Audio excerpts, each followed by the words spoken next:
19대 대통령 선거 투표율이 엿새 앞으로 다가왔습니다. 어제 마지막 TV 토론을 끝낸 대선 후보들 숨 돌릴 틈도 없이 한 표라도 더 얻기 위해 막바지 득표전에 온 힘을 쏟고 있습니다. 김광덕 전 한국일보 정치부장, 최진봉 성공회대 교수, 조일상 매트릭스 대표 세 분 모셨습니다. 어서 오십시오. 안녕하세요. 어제 주요 대선 후보들의 마지막 TV 토론회가 있었습니다. 정책 토론의 면모를 보이는가 싶더니 결국은 네거티브 공방으로 흐른 것 아니냐는 평가가 나오고 있습니다. 문재인 후보와 홍준표 후보의 이야기 먼저 들어보시고 본격적으로 대담 진행하겠습니다. 김정은과 북한의 독재 정권은 적폐입니까 아닙니까? 적폐입니다. 주적이죠 그럼. 주적. 네. 적폐잖아요. 지난번에는 우리 국방백서에 주적으로 돼 있다 이렇게 또 사실하고 다른 이야기를 네. 아니 했죠. 적으로 돼 있죠. 그래서 국방백서에. 우리가 군사적으로는 북한이 적이지만 또 다른 한편으로는 우리 통일의 대상이다. 주적이 맞습니까 안 맞습니까? 다시 한번 이야기해 보세요. 저는 대통령이 북한을 주적이라고 규정하는 것은 온당치 않다고 생각합니다. 만약에 주적이 있다면 그러면 또 부적은 누굽니까? 제2적, 제3적이 있는 것입니까? 아니 내가 어이가 없니까? 그래갖고 국군 통수권을 어떻게 행사하려고 그래? 국민들이 판단할 문제죠. 북한의 김정은 위원장 적폐냐 주적이냐를 놓고 두 후보 간 한참 공방이 오갔습니다. 김 부장님, 어제 사실 이게 좀 해묵은 논쟁 같긴 한데 어떻게 보셨는지요? 네, 어저께 TV 토론 이제 마지막이죠. TV 토론이 다섯 사람이 다 나와서 한 게 6번인가 있었는데 네. 어저께 이제 마지막인데 마지막이니까 뭐 대미를 소위 활용 점정으로 해서 참 멋있게 끝나지 않을까 기대를 했는데 결국에는 거의 네거티브 공방 그리고 감정 싸움으로 마무리가 돼서 좀 아쉬운데 소위 학점으로 매기자면 어저께 한 C학점 정도밖에 안 됐던 것 같아요. C학점이다. C학점이. 네. 한때 처음에는 네거티브 공방이 많다가 중간에 정책 논쟁이 되는 TV 토론이 있지 않았습니까? 근데 어저께는 정책 논쟁도 일부 있었습니다만은 어저께 주제가 사회 분야, 교육, 복지, 노동에다가 국민 통합을 주제로 다룬 건데 국민 통합을 하려면 뭔가 어저께는 서로 이렇게 공감을 찾는 이런 얘기들이 오가야 되는데 국민 통합과는 역행하는 네. 이 후보들끼리 전혀 통합되지 않고 너무 지나치게 감정 싸움으로 흐르는 그런 측면이 있었습니다. 최 교수님, 어제 홍준표 후보가 보수를 괴멸시킨다는데 나는 그러면 뭉개지는 거냐, 뭐 화형당하는 거냐 이런 이야기까지 나왔거든요. 그러니까요. 어떻게 들으셨습니까? 홍준표 후보 입장에서는 지금 이제 치고 올라가는 상황 아니겠습니까? 그런 상황에서는 저런 자극적인 언어가 필요해요. 그러니까 보수층을 끌어모으기 위해서는 뭔가 센세이셔널한 부분들이 필요해서 그런 부분들을 자극하는 것 같아요. 결국은 안보 문제 가지고 보수층을 끌어모으겠다는 거 아니겠습니까? 예. 지금 문재인 후보를 공격하는 포인트도 보면 계속 같은 얘기예요. 별 다른 얘기는 없고요. 그다음에 뭐 나중에 또 얘기 나누겠지만 유승민 후보에 대해서 공격하는 모습을 보면서 좀 저는 개인적으로 조금 심하다 할 정도의 그런 공격을 했는데 그것은 결국 흩어져 있는 보수표들을 끌어안으려고 하는 것이고 사실은 이제 좀 연령대가 높으시고 보수적인 성향을 갖고 계신 분들은 자극적인 언어에 쉽게 마음이 동하는 경우가 있거든요. 또 선거 막판으로 갈수록 자극적인 언어가 주는 어떤 묘미가 있어요. 그러니까 저는 개인적으로 싫어하지만 예. 사실 자기가 생각하는 어떤 정치적 성향을 명확하고 또는 선명하게 보여주는 후보에 대해서 마지막 한 표를 유동적인 분들이 던질 가능성이 있기 때문에 그 부분을 노리고서 아마 홍준표 후보가 좀 자극적인 언어를 쓰지 않았나 하는 생각이 듭니다. 조 대표님, 실제로 그런 자극적인 용어들이 여론조사 결과에도 영향을 미치는 건가요? 어떻게 보십니까? 실제로 이제 6차의 TV 토론이 진행되는 과정에서 그 지지율의 등락이 있었습니다. 가장 지지율이 많이 올랐던 후보는 그 기간 중에 뭐 홍준표 후보도 많이 올랐지만 심상정 후보가 가장 많이 올랐고 네. 그 4차 TV 토론 이후에 이제 TV조선 매트릭스에서 조사한 바에 의하면은 가장 TV 토론을 잘했던 후보가 심상정 후보, 그다음에 유승민 후보, 문재인, 홍준표, 안철수 순입니다. 근데 이 부분은 상당히 좀 대단한 게 예. 유권자들이 지지하는 후보들이 있음에도 불구하고 다른 후보를 잘했다라고 명확하게 평가를 했다라는 얘기는 그만큼 되게 잘했다라는 얘기인 거죠. 그래서 처음에는 뭐 자기의 지지세를 넓히기 위한 노력들을 했지만 마지막에 와서는 결국 본인의 지지층을 더욱더 강고하게 하는 그러한 부분으로 좀 흘러간 부분들이 있었습니다. 말씀 주신 여론조사 결과는 이제 중앙선관위 홈페이지에서 확인해 보실 수가 있을 그럼요. 테고요. 사실 어제 문재인 후보하고요, 안철수 후보 간에는 개파 패권주의 논쟁이 또 설전을 벌였는데 이 부분은 어떻게 보셨습니까? 근데 이것도 마찬가지로 아까 홍 후보가 지금 상승세 속에서 공격적으로 먼저 문 후보를 공격하는 질문을 하면서 소위 네거티브 공방이 벌어졌는데 이것도 마찬가지로 안철수 후보가 선제 공격을 가하는 어떤 그런 질문이 있었습니다. 그러니까 소위 문 후보를 소위 개파 패권주의로 남은 적폐냐? 그런 거로 이제 규정하는 마지막으로 남은 적폐다 이렇게 하니까 이제 또 문 후보도 지지 않고 안 후보가 그런 말 할 자격이 있느냐? 국민의당도 마찬가지 아니냐? 그런 이야기를 했고 그 다음에 안 후보는 이거에 맞서 가지고 저기 그 당에 있던 대표급 인사들이 다 탈당하지 않았느냐? 이렇게 그게 개파 패권주의 때문이다 이렇게 하니까 문 후보는 또 안 후보한테 다 당을 쪼갠 분은 당신이 아니냐? 그러니까 또 안 후보도 지지 않고 또 당을 쪼갠 분은 당신이다. 뭐 이렇게 하면서 서로 아주 밀리지 않은 소위 공방전을 벌였는데 네. 안 후보 입장에서도 이제 지금 현재 지지율이 하락세이기 때문에 뭔가 반전의 계기를 마련하려면 문 후보를 공격해야 된다고 생각한 것 같고 거기에 문 후보의 문제점으로 딱 두 가지를 지적한 거 하나 개파 패권주의고 또 하나는 문 후보와 홍 후보를 싸잡아서 일중대 이중대라 그러면서 소위 거대 양당의 이러한 대립구도로 가면 국민 통합은 요원하다. 그렇기 때문에 자기가 나서야 제3세력인 자기가 나서야 소위 이 낡은 정치를 해소하고 통합의 정치를 할 수 있다. 그걸 부각하기 위해서 그런 것 같습니다. 결국은 또 어제 바른정당의 탈당 사태를 두고는요. 홍준표 후보와 유승민 후보 간에 사실 인신공격성 발언까지 오갔는데 먼저 이야기 듣고 추가 질문 드리겠습니다. 흉악범은 사형집행을 해야 된다면서요. 그렇습니다. 성폭력범은요. 나는 그 성폭력법 문제가 아니고 그것도 내가 무슨 말을 하려고 하는지 내가 알겠는데 무슨 말을 하려고 그러는데. 그런데 그런 식으로 비열하게 하면 안 되고 아니 비열한 거는 내가 홍의원이 지금 먼저 어제 시작했죠. 바른정당 의원들을 이제 만나보니까 내 처음 와서 좀 만나보자고 내가 갔어요. 가니까 왜 나오려고 하냐 그래 물으니까 후보가 덕이 없어서 도저히 대선을 못 치르겠다. 그래서 나오려고 한다고 합니다. 한번 물어보세요. 가서. 제가 그런 식으로 예. 비열하게 질문하니까 그런 이야기가 나오죠. 공 후보님은 제가 1차 톤에 이야기했지만 성완종 1억 사건으로 뇌물 재판을 받고 계시는 중이고 대부분 재판이 나면 대통령 그만두셔야 될 사람이고 그다음에 그거는 그 성범죄의 강간 미수를 스스로 그래 하신 분인데 처음부터 지금 한 달간 하는 이야기 아닙니까? 그러니까 그 같은 당에 있던 의원들이 유 후보 덕이 없다고 14명이나 뛰쳐나오지 않습니까? 그거 가서 그 단속이나 잘하세요. 기본적으로 그거는 대구 가보세요. 대구 가보면 유 후보는 배신자로 돼 있어가지고 앞으로 정치하기 어려워요.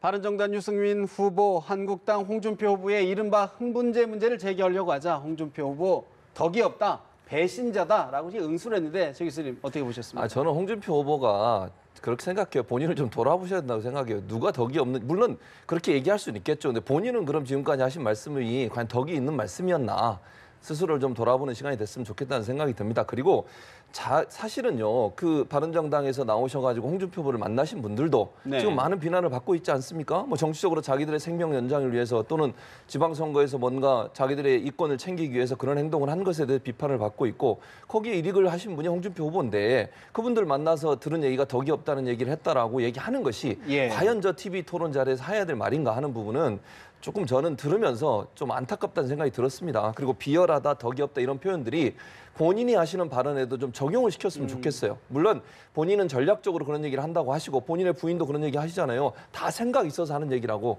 그럼 그런 막말들이 다 생각을 하고 하는 얘기 아니겠습니까?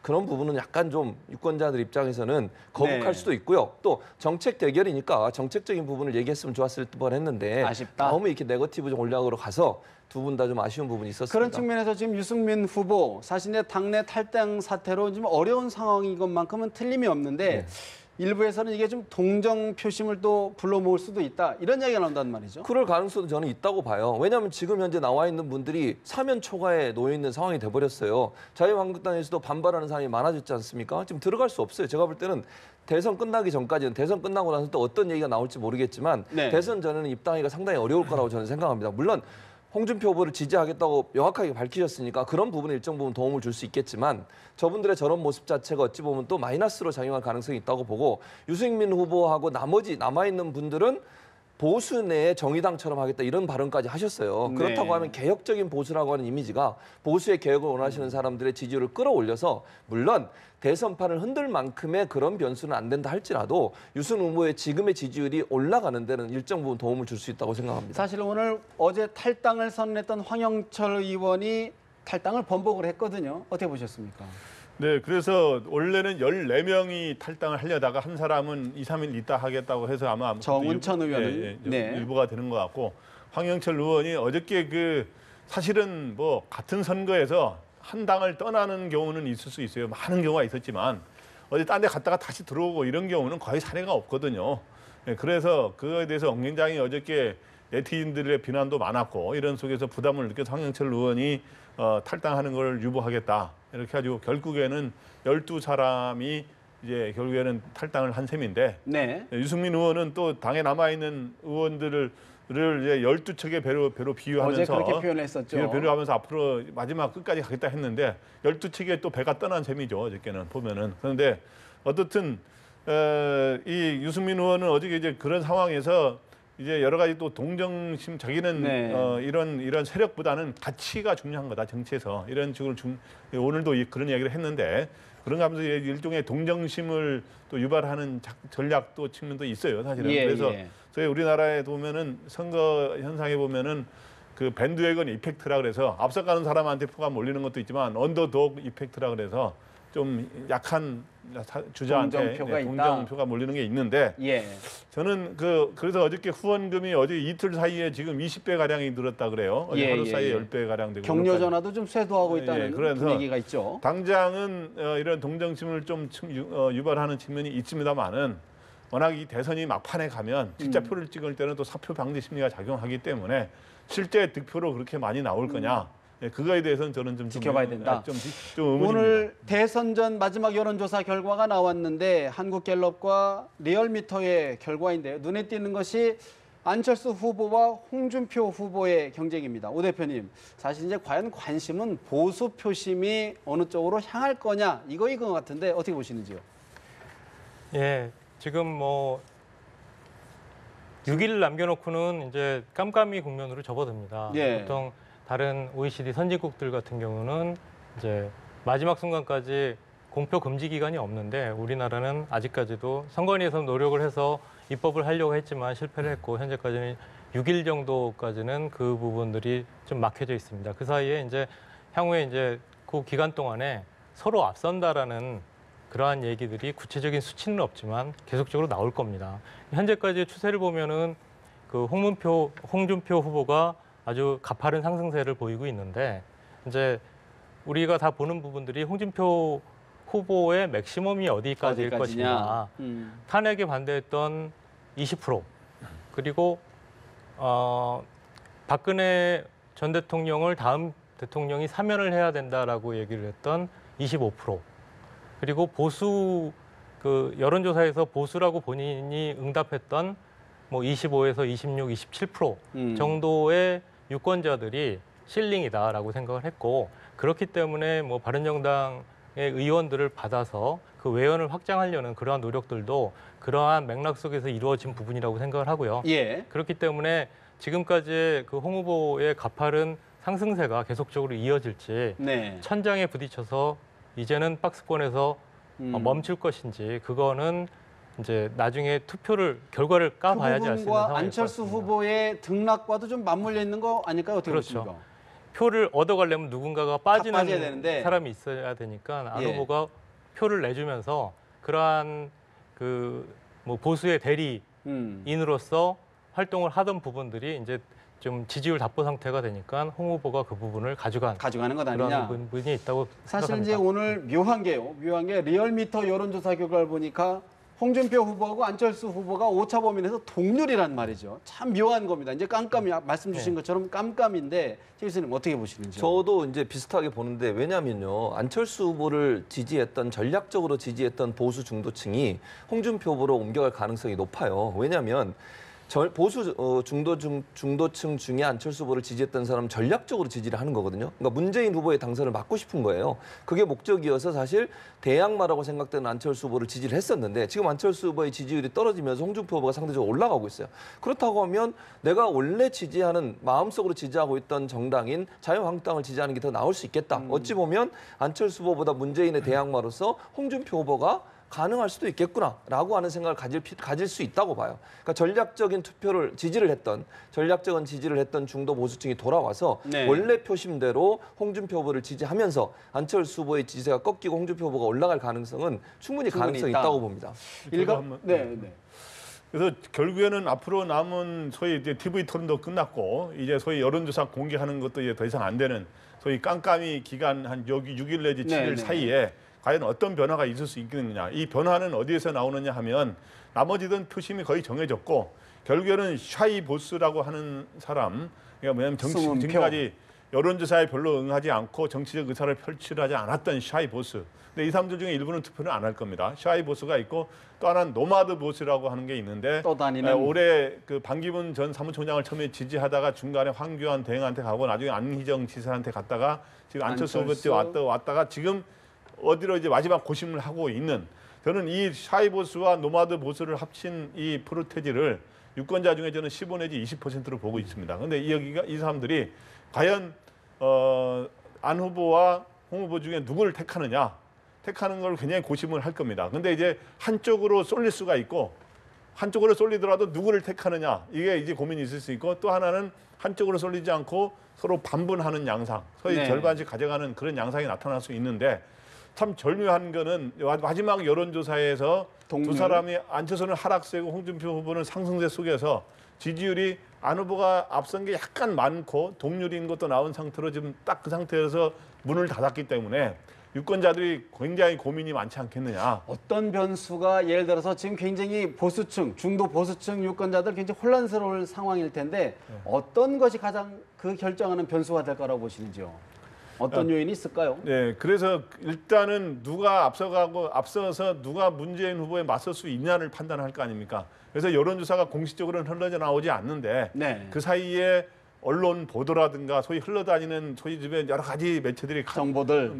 여러 가지 SNS의 방법이 많으니까 거기에 가끔 가짜 뉴스들이 섞여 있어서 그게 문제가 되는데 예. 네, 그런 걸 속에서 그런 고민과 함께 누가 내 입장을 마지막으로 대변할 수 하느냐를 보고 판단할 거로 보입니다. 일각에서는요. 일각에서는 1위 싸움도 사실 궁금하지만 2위 싸움도 궁금하다. 과연 안철수 후보냐, 홍준표 후보냐 이런 이야기도 있거든요. 어떻게 보십니까? 당연히 중요하죠. 왜냐하면 이제 대선에서 이기는 것도 물론 제일 중요하죠. 그게. 그런데 만약에 대선에서 지더라도 당선이 안 되더라도 어느 정도의 표심을 얻어왔느냐가 다음 정치 행보에 중요한 역할을 해요. 그러니까 정당별로는 사실 국민의당이 만약 2위를 했다. 그러면 국민의당이 정책 입지가 더 커지는 거 아니겠습니까? 네. 또 거의 필연적으로 저는 그렇게 보는데 대선 끝나고 나면 어떤 형태로는 정계 개편이 일어날 수밖에 없어요. 그렇다고 하면 지지율이라고 하는 것이 정계 개편의 중요한 요소가 되는 거거든요. 내가 이 당에 들어가서 과연 내 정치 생명이 더 커질 수 있을까 하는 부분을 볼 수밖에 없는 거거든요. 그런 상황이라고 하면 결국은 지지율을 얼마나 받아내느냐가 사실 다음에 대선 이후에 정치 지형을 바꾸는 데 중요한 역할을 하기 때문에 국민의당이든 자유한국당이든 지지율을 최대한 끌어올리려고 할 것이고요.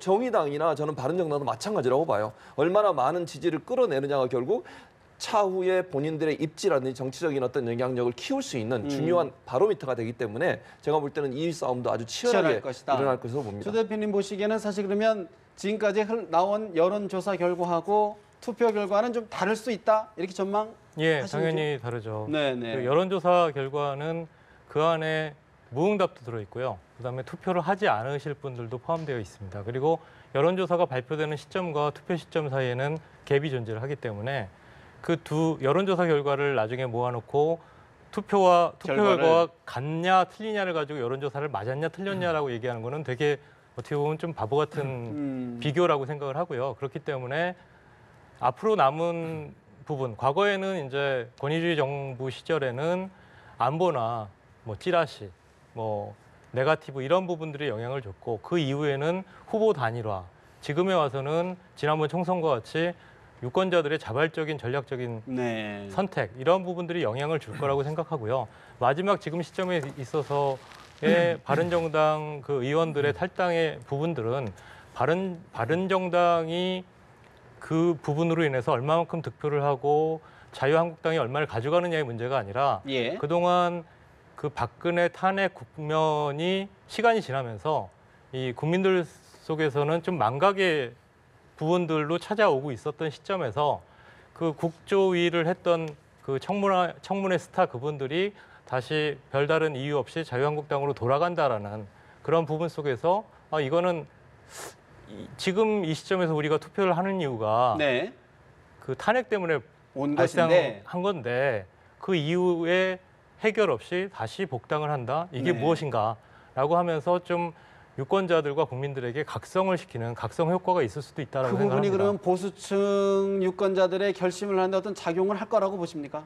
보수층보다는 제가 볼 때는 진보 쪽이나 그 중도 유권자들 입장에서 결집하는 그런 자기 효과가 확신의 효과가 있을 것이다. 그러니까 다시 각성을 시키는 뜻하지 사실 않았지만 그런 측면에서 이제 민주당 같은 경우에는 보수층의 이제 결집을 굉장히 좀 주시하면서 경계하는 모습인데 정의당의 상승세도 약간 견제하는 모습입니다. 어제 TV 토론회 다시 한번 좀 보실까요?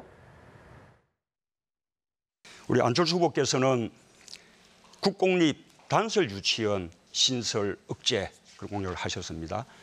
그것은 우리가 공공보육을 확대하자라는 그 어떤 정책 방향에 역행되는 것이 아닌가. 유치원 교육에 대해서 말씀을 드리자면 한마디로 저는 유치원 교육을 무상교육하자는 겁니다.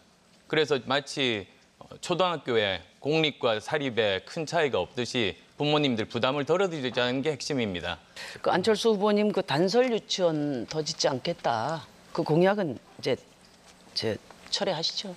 짓지 않겠다고 한 것은 오해십니다. 다 좋은데 그 단설 유치원 더 짓지 않겠다. 이것 때문에 이제 학부모들이 그 걱정이 많으세요. 그래서 오늘도 꼭 한번 물어봐 달라. 그거는 오해십니다. 제가 말씀드렸듯이. 그럼 그거는 아닙니까? 단설 유치원 더 짓지 않겠다는 건 철회를 하셨어요? 오해십니다. 네. 제가 분명히 아까 이제 문 후보께서도 질문해서 또 말씀을 드렸습니다만 저는 유치원을 무상교육하자는 겁니다. 그리고 그를 위해서 가급적이면 빨리 국공립 유치원을 늘리자. 그게 제 방향입니다. 어제 유치원 관련 공약을 놓고 심상정 후보, 문재인 후보, 안철수 후보 간의 공방을 보셨는데 최 교수님, 이번 TV 토론에 무엇보다도 심상정 후보가 상당히 주목을 받으면서 10%에 육박하는 지지까지 나오고 있거든요. 그렇죠. 어떻게 네. 보고 계십니까? 지금도 뭐 상승 여력은 충분히 있다고 봅니다. 아까 말씀하셨던 것처럼 누가 토론을 제일 잘했냐고 물어봤을 때 심상정 후보가 항상 1등이었거든요. 어제도 보십시오. 유권자들이 물어보고 싶다 그래서 대신 물어봐 주잖아요. 얼마나 속 시원하겠어요. 사이다 발언이고요. 그다음에 개혁적인 의지가 명확해요. 그러니까 흔들림이 없잖아요. 무슨 정치적 상황 때문에 본인의 의지를 바꾸거나 사드 문제만 해도 그래요.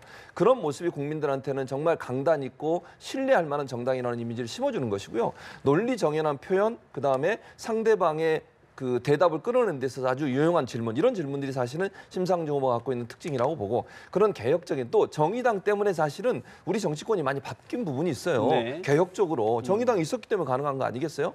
양당의 큰 두 개의 당만 있었다 하면 이런 일이 없었을 수도 있었을 텐데, 그런 부분이 사실은 심상정 후보나 정의당에 대한 지지를 하는 사람들이 갖고 있는 선호도라고 할 수 있을 텐데. 근데 문제는 문재인 후보층의 지지도하고 겹치다 보니까 그렇죠. 예를 맞아요. 들어서 경쟁이 치열해지다 보면 떨어질 수도 있어요. 저는 그렇게 봐요. 왜냐하면 제 주변에 있는 분들하고도 몇 번 제가 그런 얘기를 한 적이 있는데, 제가 뭐라고 그러냐면요. 이런 표현을 썼었어요. 처음에 초창기에 대선 시작하자마자 불안해서 심상정을 못 찍겠다. 그 말은 결국 뭐냐면, 만약에 안철수 후보와 문재인 후보가 치열하게 접전이다. 경쟁할 때 그 당시에 말씀을 드리는 거예요. 그럼 만약에 지금도 만약에 홍준표 후보나 안철수 후보가 치고 올라와서 문재인 후보가 대등한 게임이 돼버리면 정의당을 지지하는 사람들은 눈물을 머금고 문재인 후보를 지지할 가능성이 있다고 봐요. 왜냐하면 정권 교체라고 하는 부분에 있어서 열망이 있기 때문에. 그래서 심상정 후보의 지지도는 문재인 후보가 어느 정도 버텨주느냐가 결국 10%를 넘어서느냐 못 넘어서느냐의 중요한 결정적인 요인이 된다고 봅니다. 사실 이제 그렇기 때문에 문재인 후보는 압도적인 지지를 해달라 이렇게 좀 막판에 좀 호소를 하고 있는 것 같은데 어떻게 보시는지요? 네, 그래서 지금 문재인 후보 측은 두 가지 측면에서 소위 말해서 정의당의 급부상이 좀 신경이 쓰이는 겁니다. 하나는 확고하게 승리를 거둬야 되는데, 만에 하나 지금은 여론조사 지지율이 굉장히 많이 앞서 있습니다만은 저 2위와의 차이가 15 내지 20%포인트 이상 차이로 앞서가고 있습니다만은, 만에 하나 그 사이에 홍 후보나 안 후보 중에 급상승을 다시 보수표가 한 보인다면? 한 후보에게 결집하는 현상이 생긴다면 바로 후보 등록 기간 처음에 들어갈 때도 양강구도 그래서 형성이 됐던 거거든요. 그런 상황이 된다면 그럴 가능성이 되는 걸 차단하기 위한 게 있고 또 하나는 기왕이면 이번에 50% 이상 득표로 국정 안정을 할 수 있는 그런 득표를 기록하고 싶은데 심상정 후보가 예를 들어서 10% 가까운 득표를 하게 될 경우에 그게 굉장히 차질이 빚어질 수 있는 거 아닙니까? 예, 예. 두 가지 측면에서 상당히 이제 견제를 하기 위해서 어저께 그 우상호 의원이 네, 그건 정의당은 다음에 이렇게 하니까 이제 무슨 거대 정당의 갑질이냐라고 이제 또 정의당이 또 이제 소위 반박을 하는 이런 일이 있었는데 그런데 막판에요. 막판에 문재인 후보와 심상정 후보의 막판 연대 가능성 어떻게 보십니까? 혹시라도 있을까요? 막판 연대 가능성은 저는 유승민 후보에 달려 있다고 봅니다. 유승민 후보에 달려 유승민 있다. 후보가 만약에 저는 끝까지 갈 가능성이 높다고 봅니다만은 막판에 진짜 사퇴하는 일이 생기고 예. 또 그거는 거의 불가능합니다만은 홍 후보와 안 후보 간에 아주 간접적 형태의 합종 연행을 시도하는 움직임이 보인다면 당연히 심상정 후보에 대한 사퇴 압력이 가해질 수 있는 거고 이제 그런 상황은 그래서 자꾸 심상정 후보는 굳세어라 유승민을 외치는 거 아닙니까? 동명상련으로서.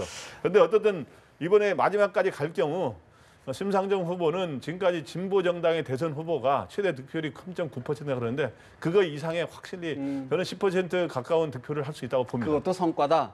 사실 이제 내일과 모레 이제 대선 사상 처음으로 사전 투표가 실시가 되는데요. 조 대표님, 사실 이번 대선 이제 투표율 또 세대별 투표율이 어떻게 될 것이냐 관심이 있는데 어떤 영향을 미칠 것으로 보시는지요?